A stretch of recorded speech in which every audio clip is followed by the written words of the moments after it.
This podcast is brought to you by Cyber attacks can be prevented. Checkpoint. You deserve the best security. A military operation on the West Bank, midweek protests erupt on the streets of Tel Aviv, and a conversation with one of America's most seasoned observers of foreign affairs. It's unholy. I'm Jonathan Friedland of The Guardian in London. And I'm Yonit Levy of Channel 12 in Tel Aviv.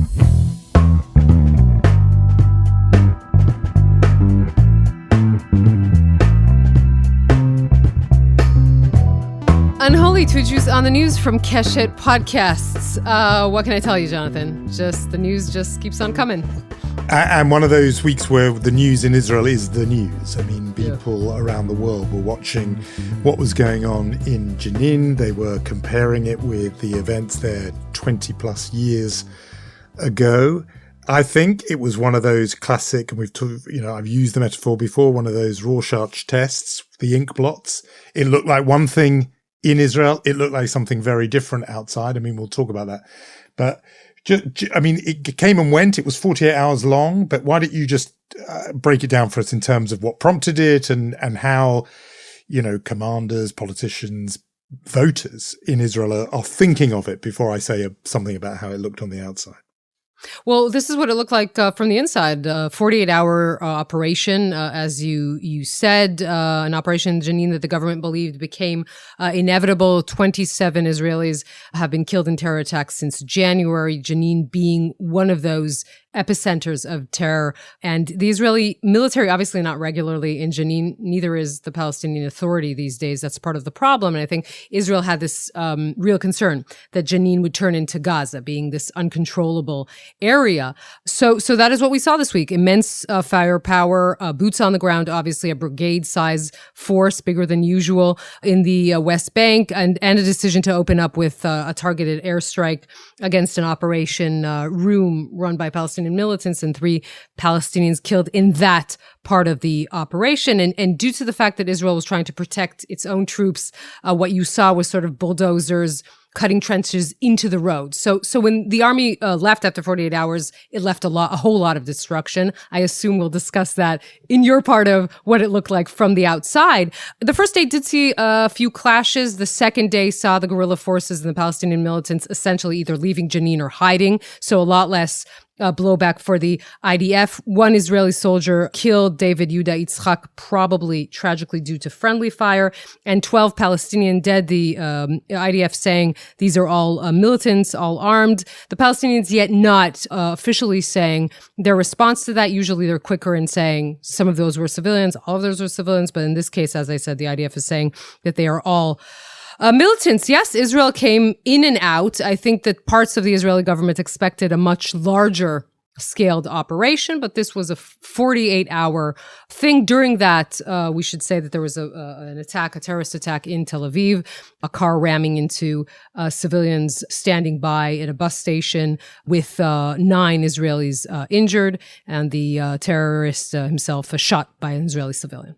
So I made this point about how these things look different depending where you stand. So, I've been reading the Israeli commentary, and there's been a lot there, which I understand, by the way, praising the sort of efficacy or rather the efficiency, perhaps is a better word, in military terms, and saying that, that comparing it with the Battle of Jenin 2 decades ago and saying, this time the force involved, but Palestinian militants, about 300, same this time. But this time it was over in 48 hours. Last time it lasted for weeks.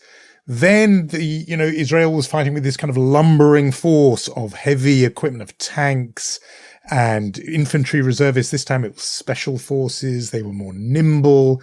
They were equipped with accurate intelligence. So they knew exactly where these weapon stores and hideaways of equipment were. They had cover in the air from these armed drones and sort of real-time intel on where things were, and using these more, as I said, agile vehicles. And so, militarily, the military commentator saying, good job, and the fact that there was very little contact with the Palestinian fighters on the other side.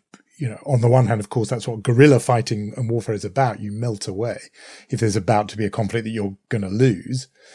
So I get all of that. And then on the outside, what has been reported is, for example, what, I know, again, the military would completely defend, but the smashing up of infrastructure, damaging of water and electricity infrastructure.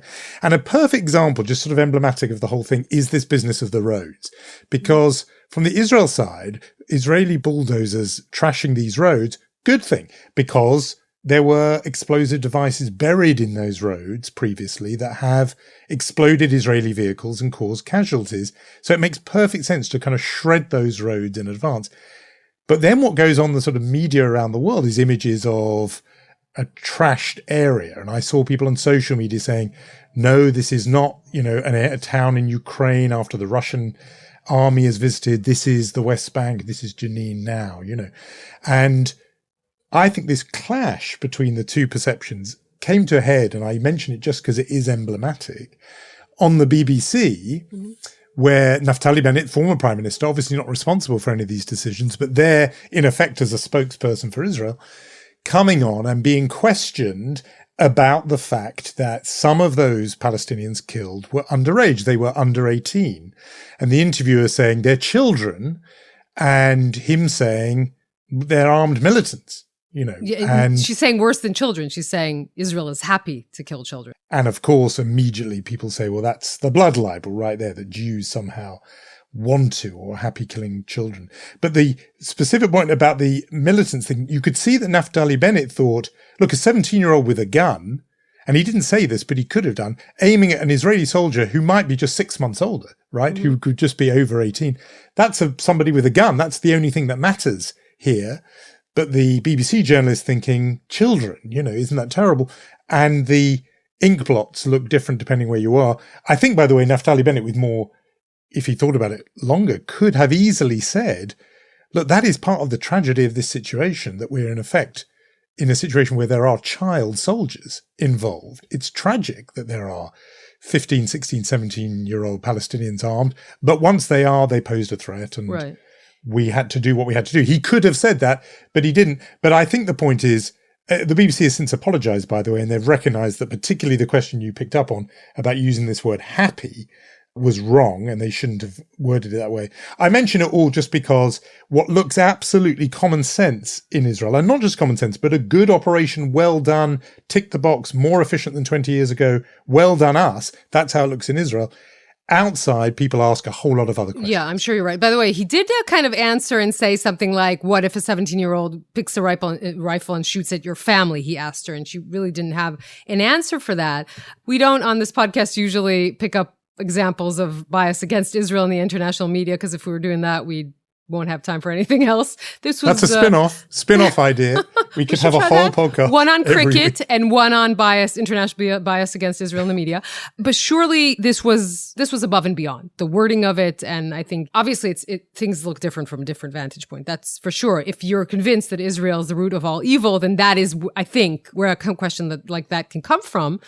Definitely the pictures would look different in different places in the world. Should we move on to what else is happening inside Israel this week? And before we just do, I just wanted to mention one point of common ground in some of the commentary, inside and outside, because this was definitely made outside, but I have been in some ways gratified to see commentators saying it there too. So the BBC's Middle East editor said essentially, described what he'd seen, embedded there in Jenin, sees it all, and then says, and this will keep happening because this is, in a sense, 100-year-long conflict over this land, right? Mm-hmm. But then Amos Harel, brilliant correspondent for Haaretz, ends his report saying, without a scintilla of a diplomatic horizon for the Palestinians, the violence will continue.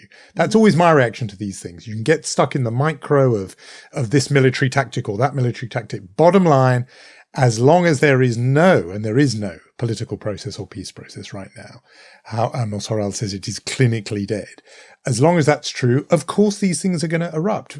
How exactly, where exactly, how long they'll last, we can debate. But this will keep going on until eventually the two sides do grasp this painful nettle and work out how they're going to live with each other. I think that some Israelis would point out to you, as you well know, that it was actually specifically during those processes of attempting to reach peace where the worst terror attacks happened, because it was the militants who tried to prevent this from happening. So that is absolutely maybe another point. No, there's people on both sides who always want to wreck these peace processes. And, with the assassination of Rabin on the one side and Intifada on the other, there are always people who think the biggest threat of the lot is the possibility of peace. But without a horizon, I think you and I will be back here talking about another battle, another military operation before too long.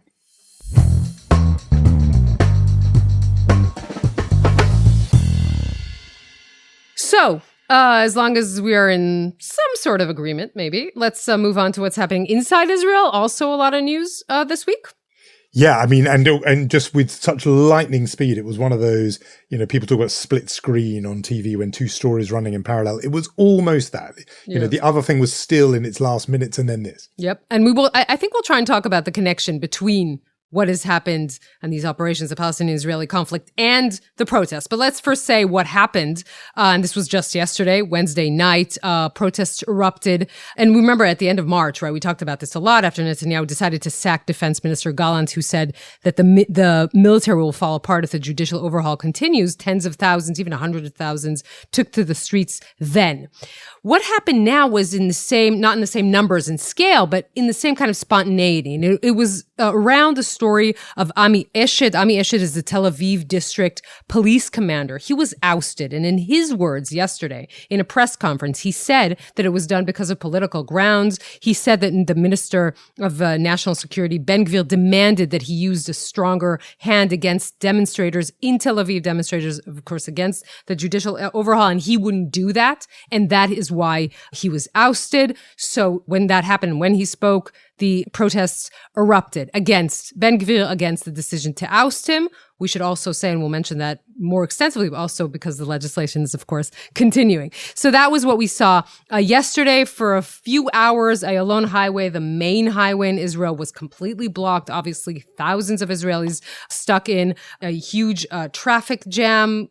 Could be that some of that is a little bit counterproductive, right? If you're, leading a protest movement, you want the people to be with you, and maybe this is not the best way to do it, but that is essentially what we saw yesterday. So very similar in the sort of spontaneity, like that night of the Yoav Gallant story, much smaller in scale, though. I mean, it interests me, the spontaneity, hugely. You remember I was kind of really struck by it in the Gallant case, because I think that's such a rare thing in countries for people to take to the streets. It says to me that actually any sense, and I think some people did think, there was fatigue setting in the protesters. It's been over half the year. Now we count probably in months rather than weeks of continual Saturday night protests since January, 6 months worth. It would be very natural, given how long it had been, if people had just got a bit weary and were beginning to shrug their shoulders. Instead, you get the feeling that it is the tinder box is very dry, that the slightest thing will provoke people. And in this case, I mean, a defense minister is one thing, a police chief for one city, I wouldn't have predicted that, that the ouster or the firing of that guy would do it. It says to me that people are on a high state of alert, that they're ready for the power grab by the government, and they are poised to oppose it the second it happens. Right. Look, we should say two things. First of all, you mentioned the specific story of this police commander in Tel Aviv. It's the prerogative of the minister, with agreement with a police commissioner. They can oust a commander in the police. Here, the feeling is that you have a minister of national security, highly controversial, a man who was convicted himself in the past. He wants the police to clamp down on protesters. They won't do it violently. And then he fires the person who doesn't want to do it violently or is too lenient. So that has its own, it resonates with the protesters for sure. Now, let's also say that the government is continuing with the legislation. There was a point in time where Benjamin Netanyahu could have, the king of kicking the can down the road, he could have delayed. The session of the Knesset ends at the end of July. He could have said, well, okay, let's wait a little bit. It's summer. It's high holidays. Let's return in November and see what happens. No, he made the decision to go through and to pass what will pass next week in first reading, the reasonableness clause. We talked about this, right? Which will essentially not prevent any minister or authoritative body in Israel to do something that the Supreme Court won't be able to say is extremely unreasonable. By the way, they could still say this about the decision to oust Ami Eshid. And that is going ahead. And and you said this, and I think we should reiterate, the sentiment in Israel is that of high volatility, of high tensions. You see a lot of vitriolic rhetoric, between, a lot of hatred. What we saw yesterday in Tel Aviv, just small examples, right? Of a car, even though Ayalon was blocked, a car continued to drive, running over one of the protesters. He was injured a little bit, but still, that kind of story. You have protesters hitting a car with flags and scaring the children inside. You see this sentiment of people being very, very tense, emotions being very high, and that's very worrying, I think. Yeah, I mean, people watching think that the notion that you go from a 48-hour military confrontation in Jenin straight to Israelis attacking each other does make people begin to get anxious that is this a country that is just tearing itself apart? Even actually just the symbolism of that attack where a car continues driving, because of course that has sometimes been the attack from Palestinians on Jewish Israelis, and here it appears that it was one Jewish Israeli against another using a car as a weapon. I've said that both of these things look like tensions, but you've hinted that they are not, that you see the connection between the two. Well, yeah, I mean, it's so strange. We're talking about what is happening between Palestinians and Israelis, what is happening between Israelis and themselves. And obviously these things are connected in all sorts of ways, because look at someone like Bezalel Smotrich, right? I mean, who his dream is a dream of annexation, of expansion, of building as many settlements as you can. By the way, under this government, he also has the authority to do that. It is not a coincidence that he is someone that is such a big supporter of the judicial overhaul, because the High Court of Justice, the Supreme Court, they're bothering him. They are not allowing him to continue with his dream to, confiscate private Palestinian land, for example. And he thinks they're bothering him in doing what he thinks that the IDF should be doing in the territories. That on the one hand. On the other hand, look at what is happening to the protest movement, who at the beginning of this, just talked about democracy and didn't want to talk about anything else, any other problem in Israel. No, let's just talk about democracy. Let's just talk about what happens inside the Green Line. You see a little bit of the situation around us sort of trickling in. You hear more and more people saying, especially the reservists saying, if this is your plan for the future of Israel, right, Bezalel Smotrich and his friends at Religious Zionism, we're not going to be a part of that plan. And they don't only mean the fight for democracy. They mean the sort of overhaul conversation about the future of Israel and the future of the Israeli-Palestinian conflict. I'm heartened to hear you say that, because I think people need to make that connection. And it's interesting because these things move forward. You take one step forward, but there's also one step back, because there were also scenes from the protests of, and I think it was a group of veterans attacking the left bloc at the protests, whose slogan is "No democracy with occupation." They have been present as a sort of bloc within the protests every week, often quite marginalized for pushing this message. And I think, it got to fisticuffs with a group of army veterans just the other day. Yeah. And yet what you're saying there is that actually some veterans are beginning, as I would put it, to join the dots and to see the connection between these two issues, that they are not hermetically sealed from each other. Right. And I don't think it's a coincidence that the first letter of the Air Force reservists came a week after what we saw in Hawara. I do think that there was a conscious attempt not to tie both of these stories so as to make the fight for democracy a more, an ever-expanding one, a larger umbrella that can include even people from the Likud who are, dissatisfied with what Netanyahu is doing. So I think it's still going to stay apart, but it's very hard even for reality to keep those two apart.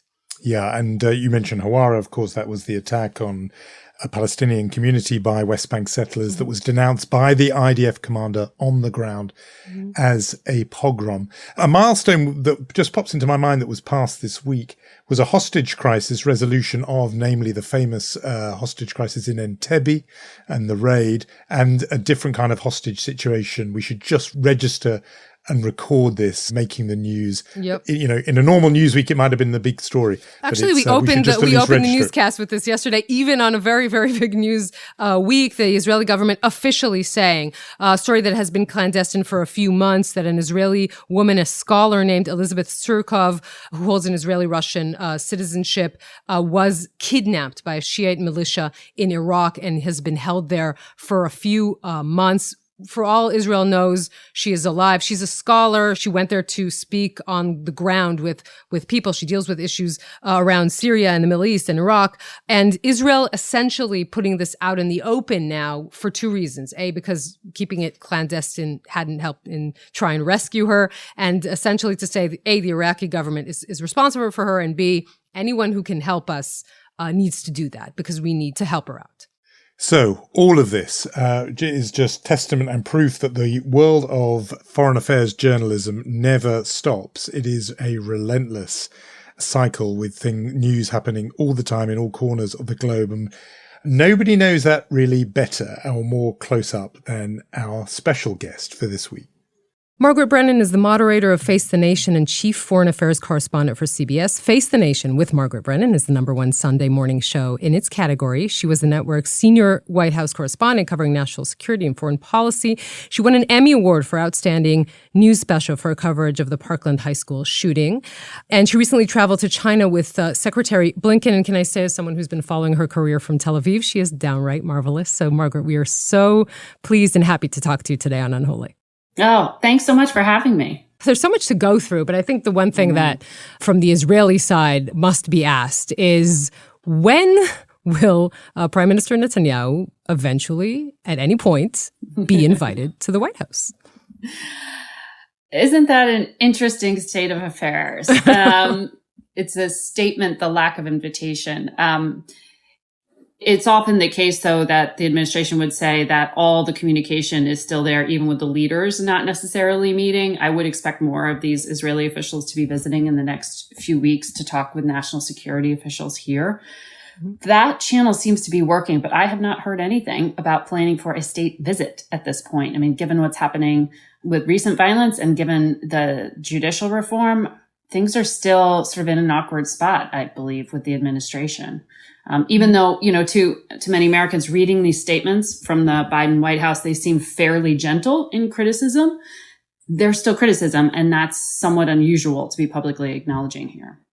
I mean, you've mentioned the violence and the judicial overhaul / coup, depending where you stand, as issues. And obviously that's right. I just wondered, and I'm bringing things crashingly down market by even asking this, but to what extent is personal animus part of this? And I just have always had the impression, going back even in a long time ago into when he was vice president, Joe Biden, that there is just no love lost between these two people, and that Biden himself does not really like the guy. And therefore, in the mix with all the other geopolitical diplomatic considerations, to what extent is that part of the mix?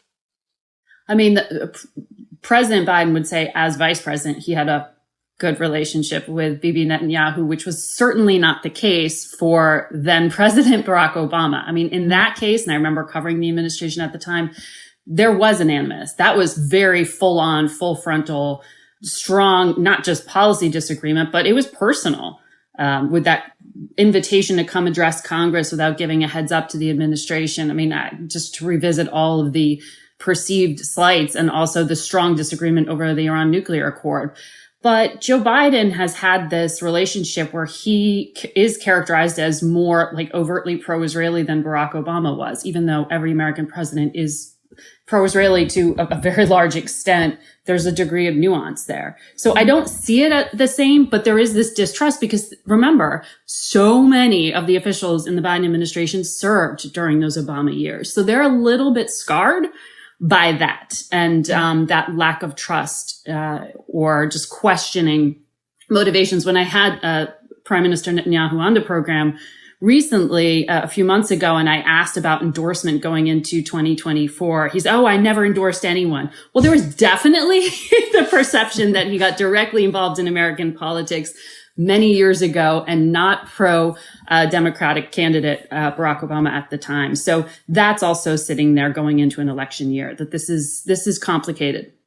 And you pushed back on that in that interview. I do want to talk about that interview, which I thought, you really did an excellent job in that. And he's a very difficult person to interview, definitely if you're doing it on a clock. I think a lot of people don't actually understand how difficult it is to interview someone when it's not like sitting with him for 5 hours and then editing the best of. It's having 12 minutes and get the best out of Benjamin Netanyahu. That is a challenge. By the way, we should mention, he's not giving any interviews to Israeli media, only to American media. He gave one interview since the election to his own sort of home-based channel. And it was really interesting to see that interview because, I think Netanyahu was used to being this statesman coming to the United States, being interviewed, usually quite softly and talking about Iran and talking about foreign policy. And suddenly in this interview that you did with him, he was like, you pressed him on all of the issues that are, so to speak, domestic Israeli issues. You saw that he was in a difficult position. Thank you for saying that. In terms of the interview focus, it is one of those editorial choices to say, here's why we need to talk about what is a domestic or labeled a domestic Israeli political issue. But here in the United States, the relationship between the two countries is so unusually tight and intertwined. I thought there was value in questioning the prime minister about the choices he's currently making with his own government, because it was in some ways eye-opening for a public who only sees what you described in terms of a very, stark contrast of Iran versus the United States and Israel as a tight alliance against Iran. So it was an interesting choice that he did engage. I mean, he did an interview with me. He did an interview with one of my competitors on another network the week before, and he was also challenged. I think when I hear, as I heard from you just now, that he wasn't doing interviews with domestic press, that says a lot to me. Mm-hmm. And you don't want to go into an interview in any way helping to avoid the access of the free press. And so I was very focused on making sure that we just got through some of the facts of where we are with the judicial reform and also some of the choices in terms of cabinet members and the like that the prime minister is making. I mean, that decision, which I've shared your needs view of it, I think it was absolutely the right one to go on those, as it were, domestic issues when sitting with the Israeli prime minister. But it prompts a question in my mind, less about, in a way, you, but more about your audience. And this week, when there's been, huge news out of Israel and the West Bank with the events in Jenin, and I'm interested to what extent that is, how much that Americans care about that. I mean, whether Israel-Palestine is as big a story as it once was. It was once such a, hot button issue on campuses and elsewhere that an event like this and a sort of eruption like this would dominate. Mm-hmm. You obviously have a huge interest in foreign affairs, but for your audience, do Americans care as much about this issue overall as they used to?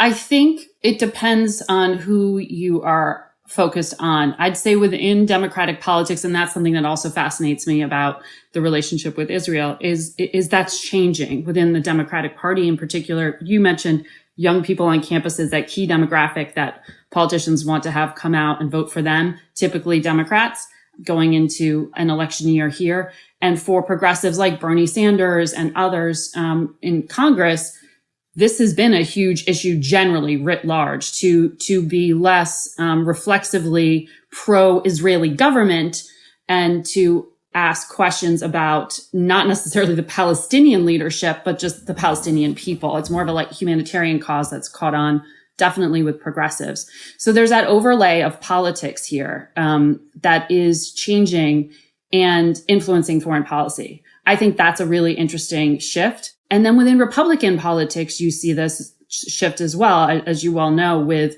the Netanyahu government and how close they were to the Trump administration, and so many parallels between embattled, you could say, head of state leader with his own legal difficulties and how he, it is handling them.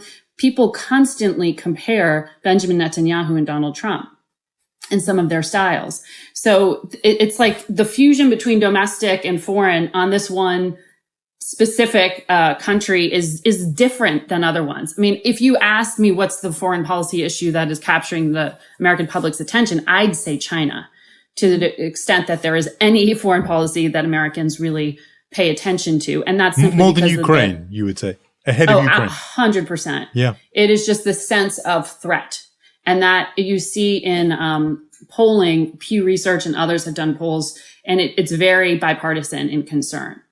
And so China is the chief foreign policy, national security issue that captures the American public's attention. And we can talk more about those issues and why, but that's different. Ukraine is politically charged, but it's not the same way I think that I feel when I go to Europe.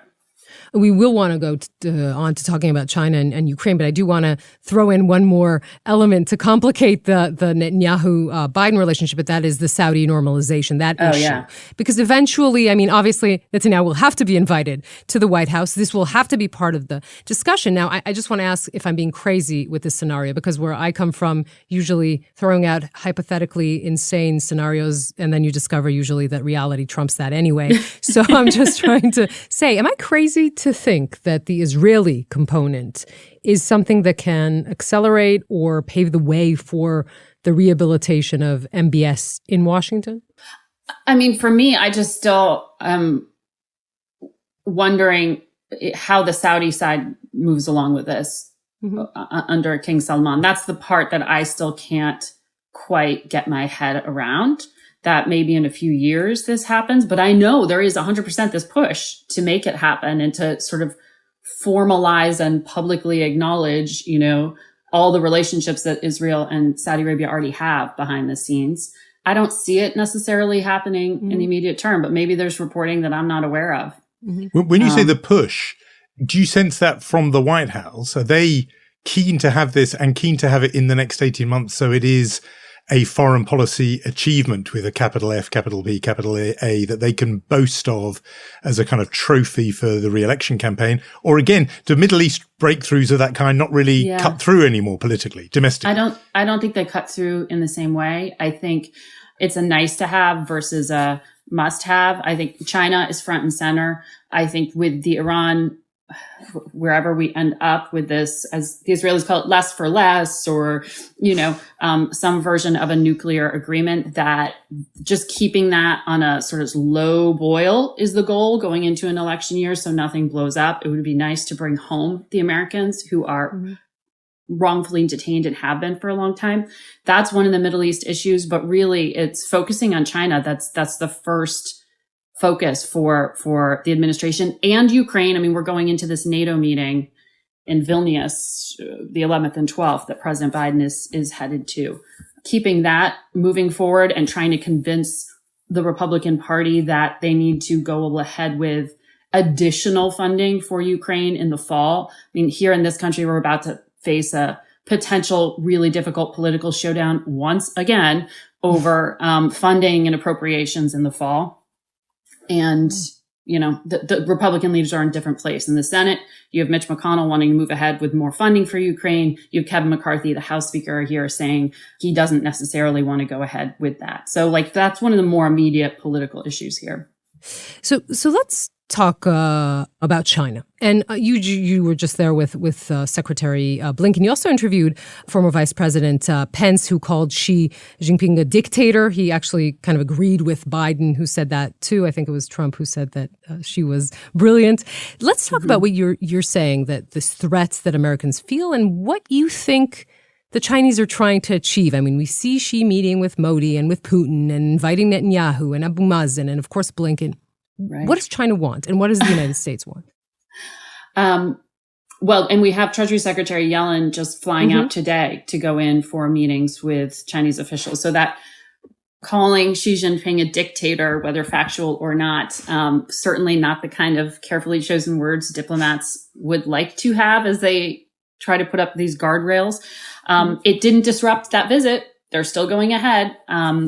But I think it brings it back to just how complicated this one challenge is with China, because you cannot separate our economies right now. They are so incredibly intertwined. And so this great power competition, no matter how dicey it gets militarily or politically, you still have that difficulty of how do you really go head to head with someone when you're wrapped around each other financially and economically? And certainly when I was in Beijing, we heard so much about the Chinese interest in opening their doors again to American business in a real big way, because there is concern about an economic slowdown in China. And this is the world's second largest economy. That has implications for everyone. So keeping the economic ties there and stable is a top priority. But for the administration, they also have to walk this line where we're going into an election year and everyone's going to out-hawk each other on the right side, all the Republican primary competitions. It's how tough can you be on China? And for President Biden, he's actually got the job and he's got to keep it from veering into head-to-head while also appearing tough. And it's interesting that even though, and I tend to disagree because I see how national security is intertwined in everything, but, your average Politico would tell you foreign policy, national security doesn't matter in American elections until it does, right? Until something happens immediately beforehand. I think on this, you will see China articulated in the policy positions of both parties in an overt way, but under different names. And what I mean by that is the Republican Party, fentanyl. The amount of that deadly drug that's being pumped into this country is going to be a foreign policy issue. And that's the domestic face of it, with the precursor chemicals coming largely from that country. And the administration thinks the Chinese state can actually choose somewhat to turn that up or turn that down. On the Democratic side of the aisle, President Biden's going to articulate his economic policy as front and center to his presidential reelection campaign. And that's all China too. It's manufacturing. It's making America independent of China in terms of, computer chips and semiconductor build outs and all sorts of technology. So it's, that's the thing that's the hardest, I think, problems that we face.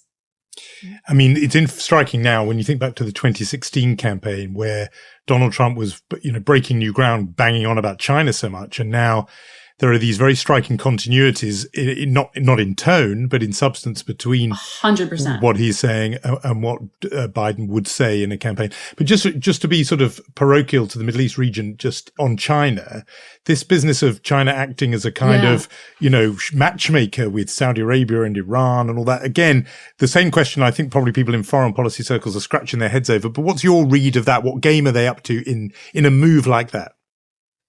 It's hard to get your head around, right? I think for China, it's the Chinese state, at least everything they articulate is about their own self-interest, as with many states, but, either getting a foot in the door on whatever, mineral supply, access to. It's really about that versus sort of, you don't hear the articulation as Joe Biden would put forward as this is about values, Western values, and this is about democracy and this and that. It's not exporting that. It's really about okay, what piece of this pie do I get as a state leader if Iran is, once again able to pump out more oil or, I'm a bit cynical, I guess, in my read of the intention there.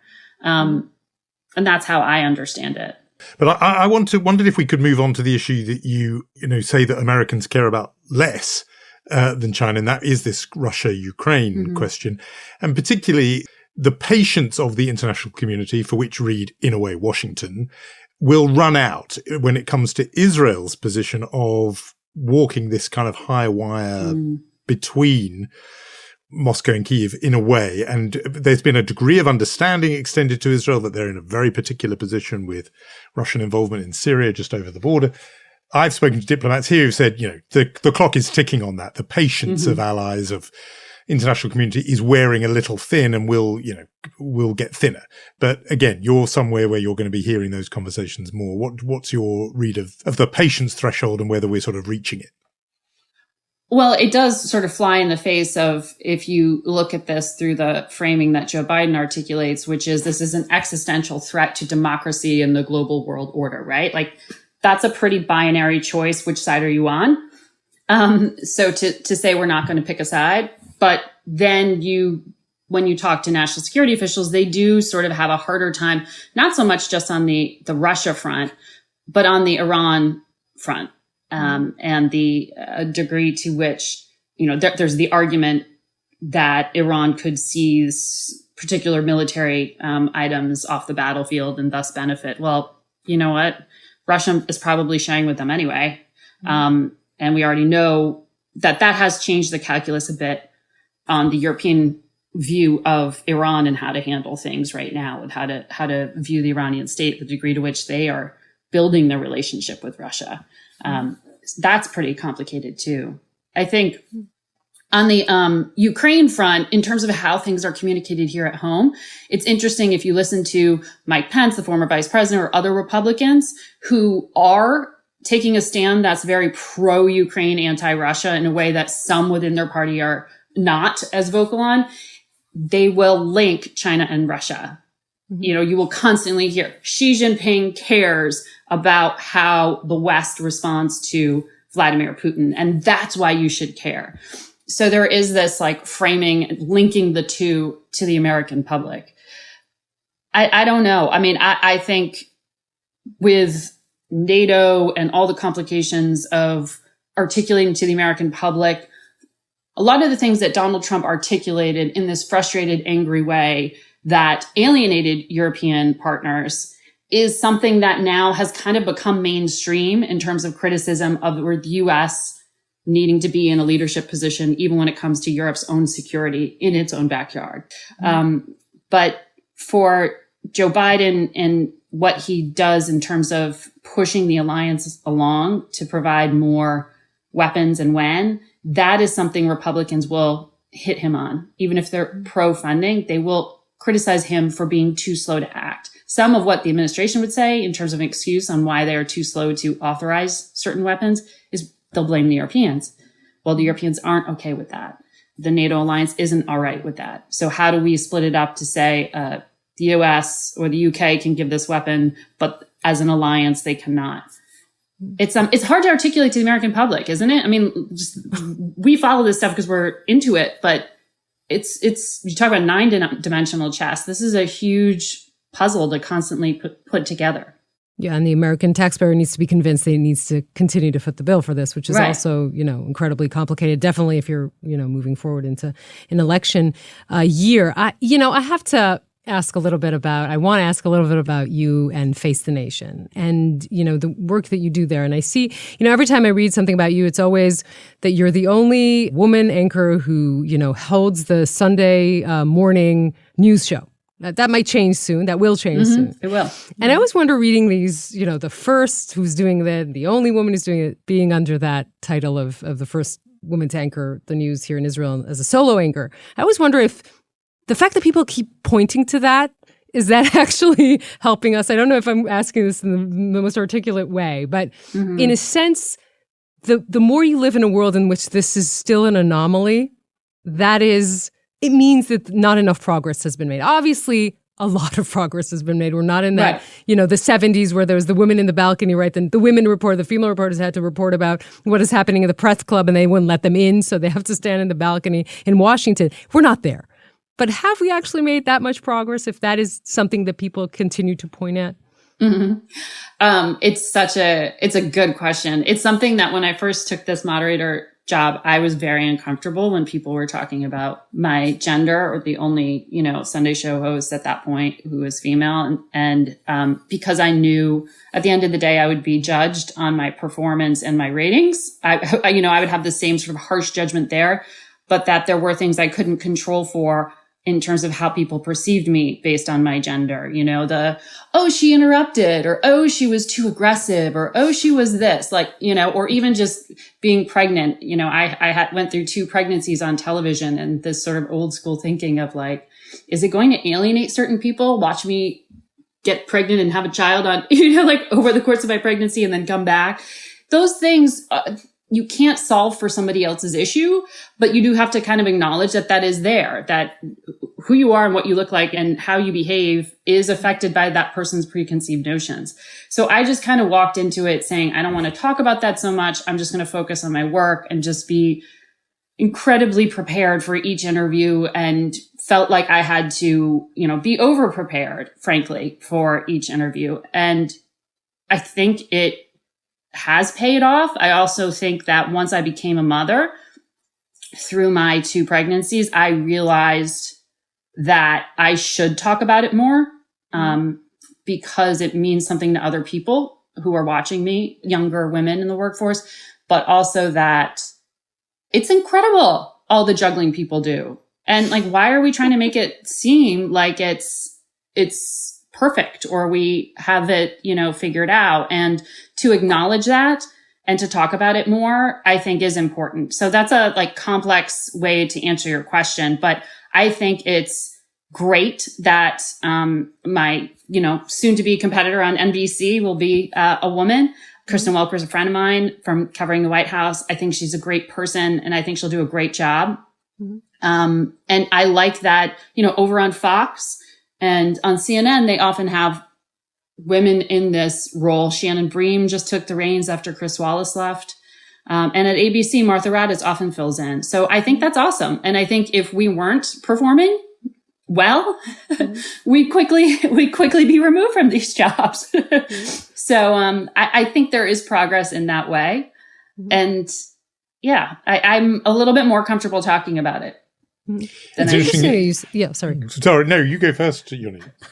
No, it's interesting you say that you feel the need to talk about that because it's important for others to listen to that, to hear it.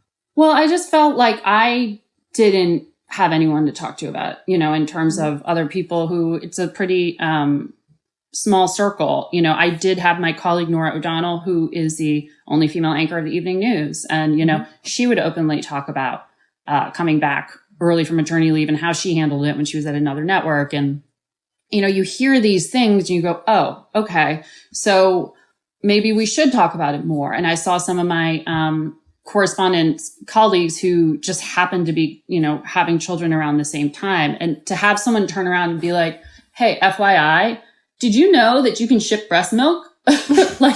And it remains frozen. And there's a company that does that. And by the way, the corporation will help you do that because I just figured that out and I had no idea until I started asking these questions. These things that are like, FYI, I figured out this part of this very complicated calculation of, how do you come back early from maternity leave, do interviews. I remember I was doing an interview with Donald Trump when he was president during the Super Bowl.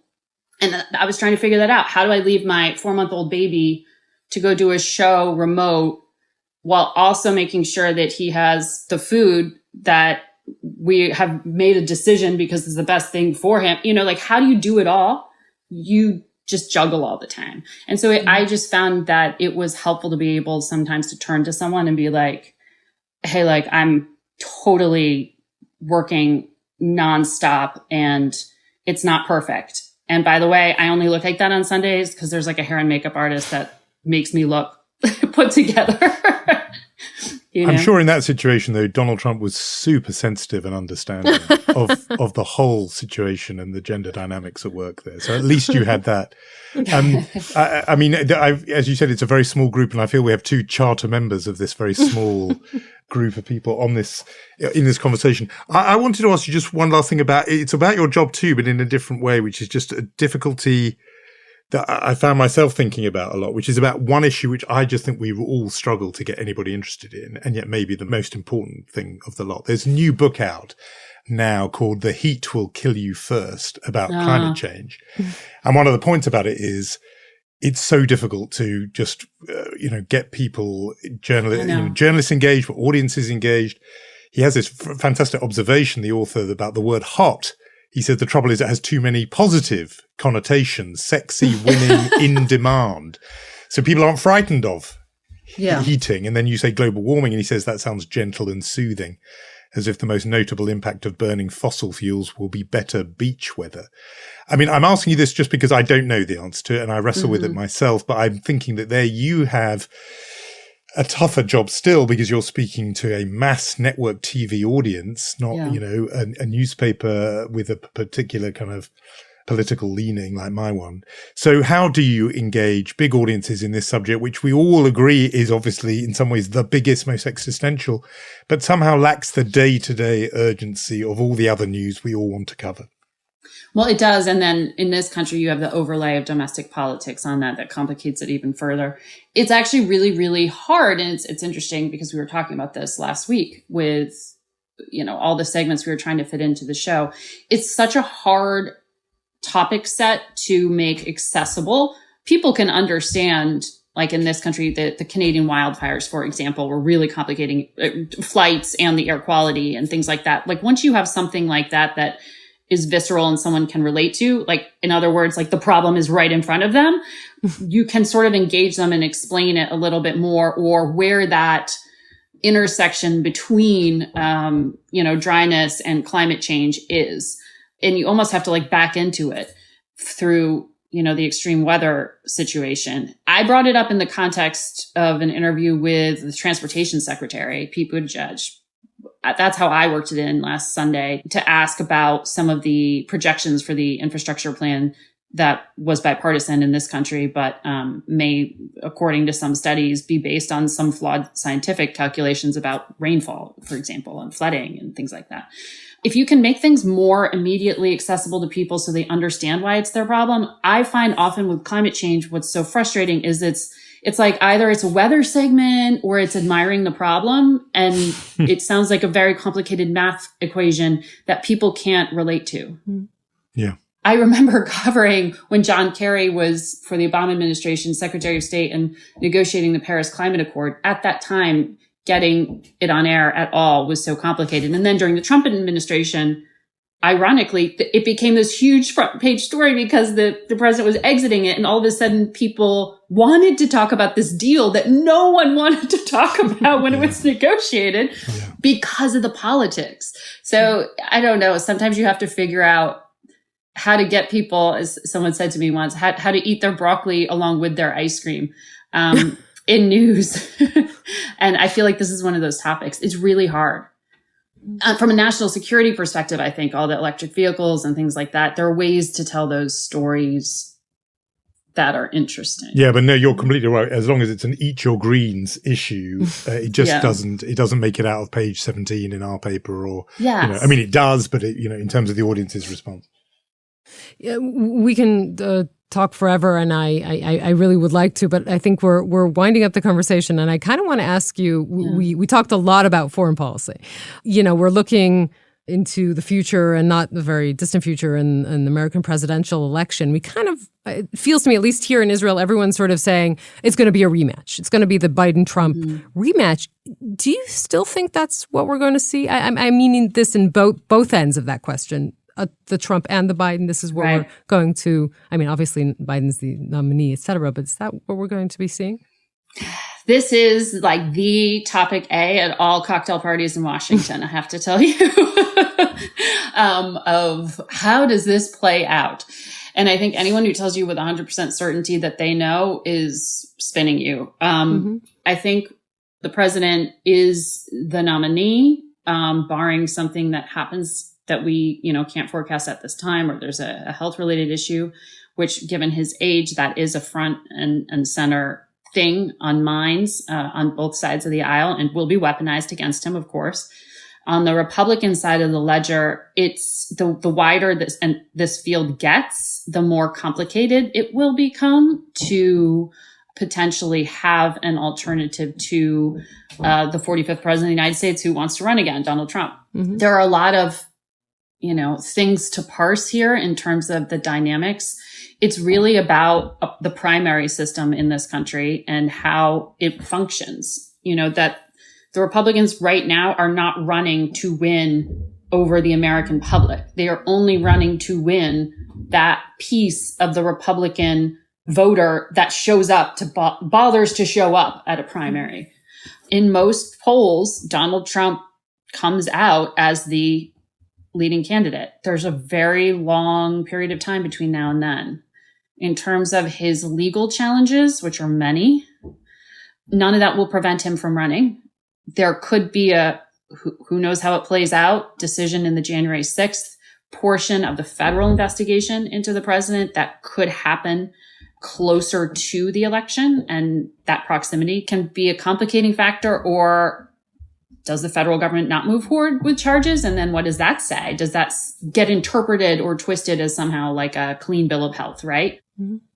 Versus just something that couldn't be prosecuted under the United States federal law. So it's really unclear. And it's also unclear to me for those Republicans that I talk to who want to find an alternative to Donald Trump, and say, well, the party will unify and do what the Democrats did in 2020, which was as soon as there's even one person breaking forward, and back then it was Joe Biden in South Carolina, that suddenly everyone else collapses and falls in line. There is an argument to be made that Republicans will do that. But then what does Donald Trump do? He won't do that. Right. So he's not a falling in line kind of guy, I don't think. Exactly. So how does that play out for that portion of the electorate that he has such a strong hold on? I don't know. I think I'm with Yonit Levy's rule about Israeli politics, which is you think of the most bizarre, surreal possible scenario, and then it may well happen. I think American politics complies with that rule too. It's whatever the sort of seasoned scriptwriters would think is the craziest storyline. That's the one that's going to happen because the scriptwriters in the sky tend to make it work that way. Margaret, it's been fantastic speaking with you. Thanks so much for speaking with us on Unholy. Thank you so much, Margaret. Thanks so much for having me.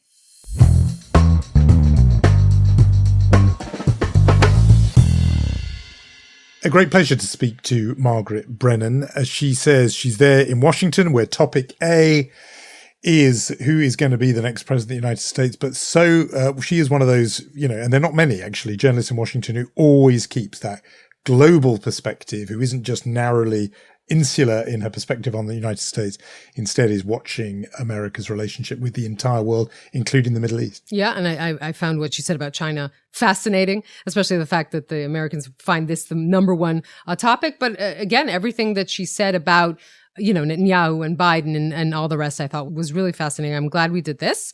We should move on to other news. We should hand out some awards. Why don't we begin with our chutzpah awards, crowded field, as so often. I thought we would give an honourable mention. A strong nomination comes in from Stockholm, Sweden, where police have received a request from an individual wants to burn a Torah, the 5 books of Moses, in front of the Israeli embassy, following the burning of a Quran outside a mosque in Stockholm. The police force have said that, they had got a man in his 30s, had asked to burn the Jewish and Christian holy books as a symbolic gathering for the sake of freedom of speech. Well, I don't think our listeners need to be told that suggesting burning Judaism's most sacred text outside the Israeli embassy ticks a whole number of bigoted and problematic boxes. So a very strong contender from our man in his 30s in Sweden, as yet unnamed.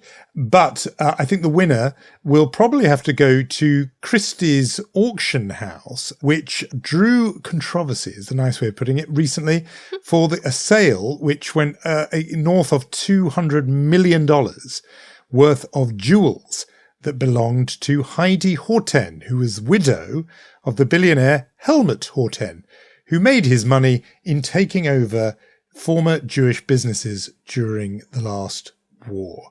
In other words, Jewish businesses under duress having to sell up. And we know that was a very big part of the Nazis' war against the Jews.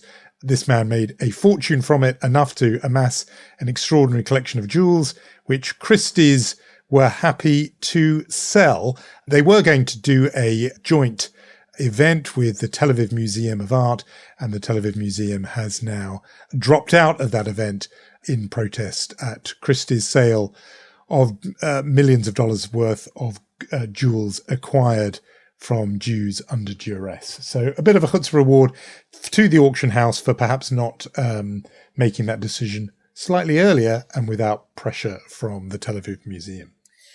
This somehow brings me to think, do you think we can auction off a chutzpah award? I don't know. We could think about that. That could be a sideline, couldn't it? Yeah. Should we? But probably not Christie's after this one. Maybe not. Unless we ask Christie's to sponsor. Maybe not. Okay, so I am doing the mensch, which is a strange position for me. So I'll try. I'll audition to do the mensch award. You longtime listeners will know I usually we do it the other way around. But we're giving the mensch award to the Belz Hasidic sect. We like talking about the Haredi community here on Unholy. We find it fascinating.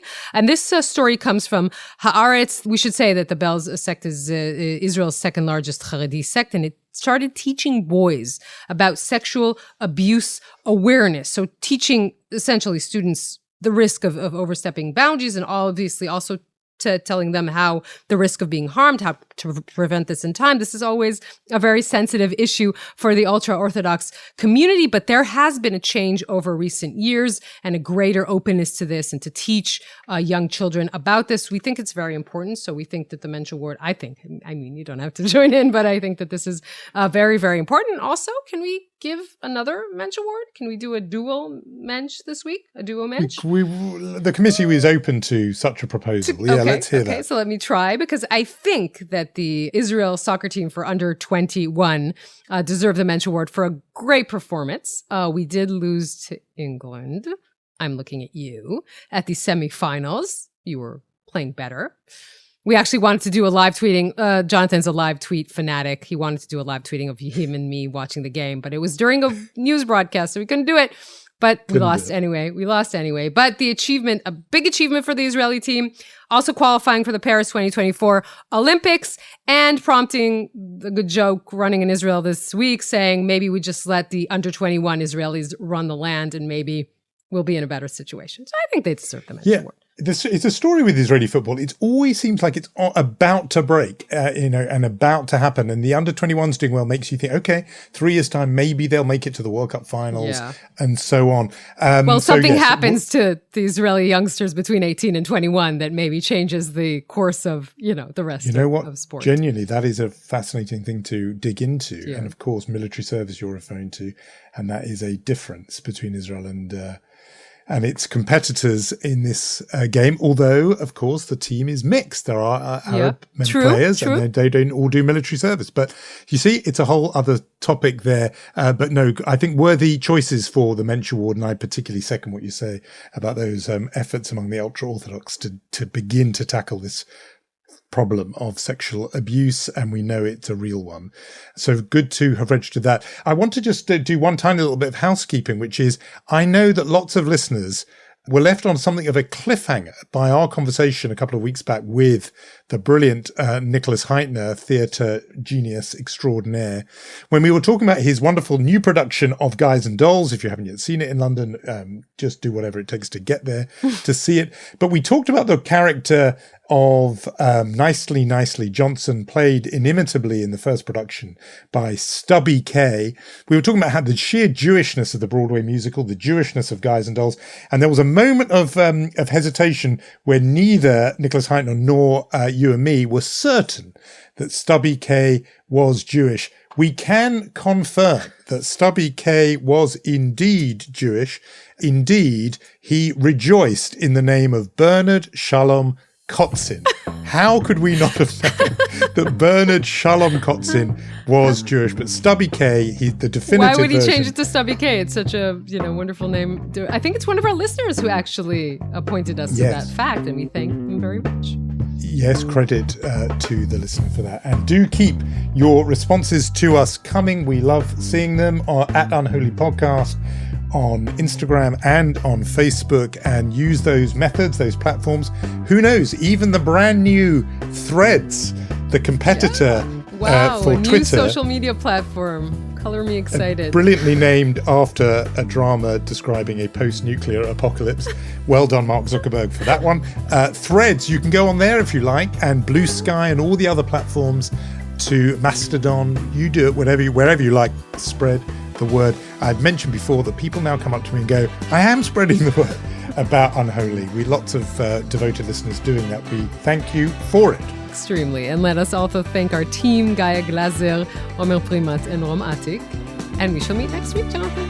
See you then.